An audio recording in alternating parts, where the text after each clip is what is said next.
Hey everyone, we're going to take a look at Milwaukee's new low-profile backpack. It is model number 48228202.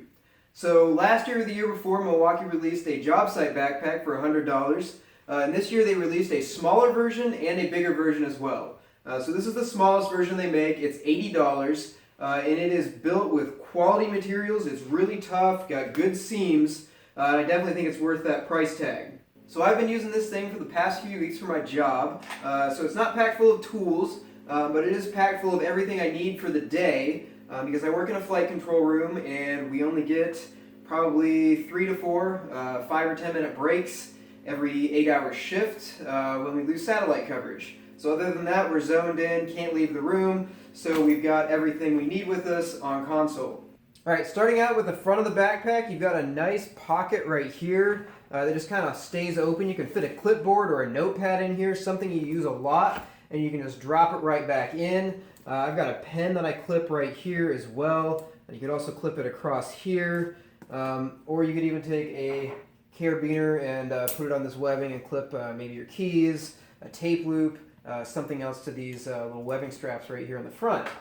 There's also a pocket with a zipper on the side here, and it goes the full width of this front area. I put my keys and wallet in here whenever I get to work, just because I don't like them in my pockets all day. On the top, you've got a really nice grab strap. It's really stitched well, reinforced. You've got another one here on the back, so you can hold it up against the wall. Because if you take one of these straps that's out kind of in the middle of the bag and try to stretch it back on the wall, you're really putting some stress on it and it's really kind of warping the bag. So this one's for hanging it up close against a flat surface. The biggest thing I like about this bag is it stands upright on its own. And it's actually pretty sturdy and self-centering, and you can actually even open it up and kind of open it a little bit and it still stays on its base.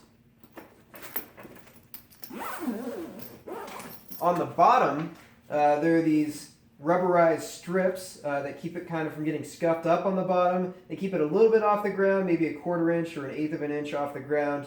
It's not going to be like a big waterproof bottom like some of these other ones have, but it's good enough for the purposes I use mine for. On each side, you've got elastic loop straps for water bottles. I put a water bottle in one and my coffee travel mug in the other one. So I'm really glad it has two, so I don't have to carry one of those all the time. On this side, you've got a tape loop, and the only thing I'd mention about this is if you've got a water bottle that's pretty tall in this pocket, you're going to hit this tape measure clip when you're pulling it out sometimes. A little bit annoying, but it's really a minor inconvenience. On the back, you've got some nice padded straps, as well as a padded shoulder area and a padded lower back or butt section. These straps are pretty adjustable and they've got little elastic loops to help you kind of tame the extra slack. I'm a pretty small guy, so you can see it even adjusts a little bit smaller than I have it set right now, and it can adjust a lot bigger if you're a bigger guy. You've also got some chest compression straps here on each side. I don't really use these, and I was a little bit disappointed to find out you can't take these off. These are stitched on here. This webbing is stitched at the top and the bottom, so you can slide them up and down probably about a 6-inch range, but that's about it. You can also adjust them in or out depending on how wide your chest is. Up underneath here is actually a Velcro strap, and this is for setting this on a rolling tool bag. So if you don't want to carry this all the time and you've got a rolling tool bag with a handle that sticks way up, you can set this on top and wrap this around the handle to keep it in place, and you don't have to carry the backpack at all. And that just Velcros back here out of the way when you're not using it. Alright, so I think that's everything outside the backpack. Let's take a look at what's inside. Alright, so inside, I've got my emergency binder for when things happen that shouldn't. It's got a nice padded laptop section right here. This is a 14-inch laptop that fits in there just fine. You could probably fit a 15-inch in there, and it's also got a little Velcro strap you can hold it down with. You could probably fit a 15-inch laptop in here, but I think that would be pushing it. it's a little bit hard to get them out sometimes, because you got to kind of push the top back and then pull it out, because this lip kind of stays in place right over top of where the laptop goes. A minor inconvenience again, not a really big deal, but if you have a bigger laptop than 14-inch laptop, you might have some trouble getting it in and out. On this wall, you've got 4 really good-sized pockets. You can fit bit sets or things like that. I've got an umbrella in mine, my headset, and an M12 charger and USB power source if my phone dies. And then I've got my laptop power cord right here. The base of this has plenty of room to put some M18 tools if you want, or some bigger power tools or larger items. Or if you really got in a pinch, you could probably wad up a sweatshirt and throw it in here as well. Although the way this is laid out, this isn't really meant for big, bulky clothing items being shoved in here. On the front wall right here, you've got 5 individual pouches, and these are all like really, really reinforced. They've got really thick material here that's going to hold up if you're putting pliers, screwdrivers, or whatever in here.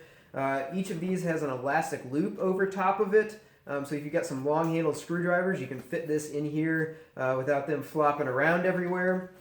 I've just got granola bars, because you never know when you're going to get stuck not being able to leave. A USB power cable, some pens, and a pocket knife, hand sanitizer, and a Tide to Go pen in mine. And then on the top, you've got a clear mesh reinforced packet. I've got some to-go tissue packs and some Dayquil in mine in case I'm feeling crappy during my shift. You've also got these little webbing straps that keep the whole thing from falling way open whenever you unzip it all the way. And these zippers are really, really beefy zippers. They're going to stand up to a lot of abuse.